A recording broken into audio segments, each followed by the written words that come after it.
With President Trump's recent executive order to dismantle the Department of Education, the future of the department is in limbo. Jaxie Pigeon joins us in studio here with how local and state leaders are preparing for what's to come.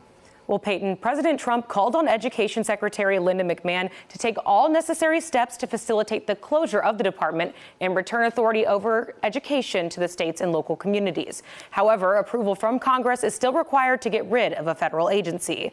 Tennessee Governor Bill Lee was sitting next to McMahon at the White House last week for the signing of the executive order. He voiced his support for President Trump's plan, arguing that this move gives parents more control over their child's education. State senators say they are trying to be proactive about the potential changes to the Education Department, passing a bill that would establish a federal education deregulation cooperation task force.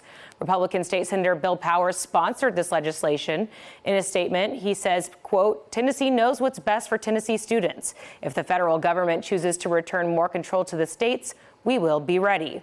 Nashville Mayor Freddie O'Connell says his team is continuing to monitor the cuts. A top concern of his was losing funding for Metro Nashville public schools.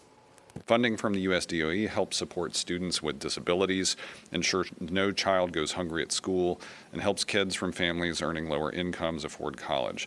Metro Schools is another of our larger federal grant recipients. Just in FY25, on the order of $100 million in federal grant dollars support everything from preschool to student health. In a statement, Tennessee Education Association President Tanya Coates says, in part, quote, "If the U.S. Department of Education is broken apart, the rights of students, particularly our most vulnerable, will be undercut.